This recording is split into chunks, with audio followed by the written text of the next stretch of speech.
Bismillahirrahmanirrahim. İftar sofralarında misafirlerin bulunmadığı, camilerde teravih ve mukabelenin olmadığı, cadde ve sokaklara taşan bayram namazlarının kılınmadığı, koronavirüsünden dolayı vefat eden kardeşlerimizin matemi, rahmet ayı Ramazan'a rağmen Yemen'de, Suriye'de, Filistin'de katledilen, aç, susuz bırakılan Müslümanların üzüntüsü içerisinde bir mübarek Ramazan bayramına daha kavuşmuş bulunuyoruz. Bayramlarımız umudun, sevgi ve saygının, insani ilişkileri pekiştirmenin, mazlum ve mahrumlarla dayanışmanın, maddi ve manevi sıkıntıları olanlara el uzatmanın simgeleridirler. Başı rahmet, ortası mağfiret, sonu ise cehennem azabından kurtuluş olan Ramazan-ı Şerif'ten layıkıyla istifade edilmiş olduğunu umarak tüm Müslümanların ibadetlerinin kabulünü diliyor. Cenab-ı Allah'tan sıhhat, afiyet, rahmet ve mağfiret niyaz ediyorum. Diğer senelerden farklı olarak bu bayramı Covid-19 adlı salgın hastalığın davranışlarımızı belirlediği bir zaman diliminde geçiriyoruz. Devasa askeri ve ekonomik güçlerine dayanarak tekebbür eden, kurdukları sahte birlikleriyle övünüp bunu medeniyet projesi olarak tanıtmaya çalışanlar bugün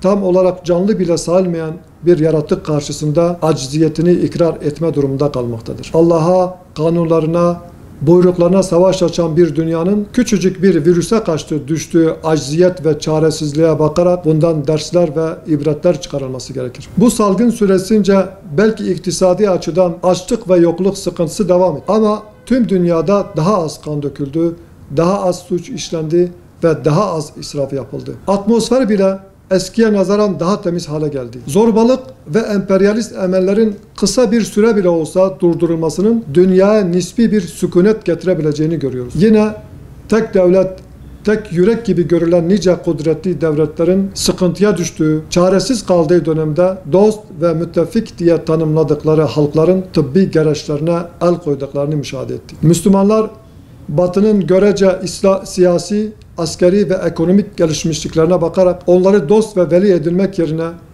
Allah'a ve İslam'ın kardeşlik ruhuna dayandıkları zaman eskiden olduğu gibi hem maddi hem de manevi olarak medeniyetin beşiği ve önderi olacaklardır. Mevcut potansiyeli ve devasa kaynaklarına rağmen İslam dünyasında süren yürek burkucu manzaraların en büyük sebebi ihmal ettiğimiz dayanışma, kardeşlik ve vahdet bilincinin rafa kaldırılmış olmasıdır. Temennimiz en başta İslam dünyasının ve idarecilerinin bunca felaketlerden ve yaşanan olaylardan dersler çıkarması ve Ramazan bayramının ümmetin uyanışına, bilinçlenmesine, dayanışmaya ve vahdetine vesile olmasıdır. İslam'ın Müslümanlara hediye ettiği bu mümtaz günlerde muhtaç, yetim ve yalnız yaşamak zorunda kalan akraba, komşu ve yakınlar unutulmamalıdır. Bu bayramda duygularımızı kucaklaşarak aktaramasak bile en azından kapılarına giderek ya da telefonla mutlaka dile getirmeliyiz. Yeryüzünde zulmün son bulduğu, akan kanın ve gözyaşının dindiği, muhacirlerin yurtlarına döndüğü, İslam beldelerinden zorba ve işgalci güçlerin def edildiği, Mescid-i Aksa'nın mübarek belde Kudüs'ün ve Peygamberler Kabristanı Filistin'in Siyonist işgalinden kurtulduğu, İslam ülkelerinin iç meselelerini adaletle hallettikleri ve kendi içlerinde toplumsal barışı tesis ettikleri, camilerimizde ön safları beli bükülmüş büyüklerimizin doldurduğu, arka saflarda çocuk cıvıltılarının eksik olmadığı, mescitlerimizde tekrar vakit ve bayram namazları kıldığımız bayramlara kavuşmak dileğiyle milletimizin ve tüm İslam aleminin Ramazan bayramını tebrik ediyor. Mübarek bayramın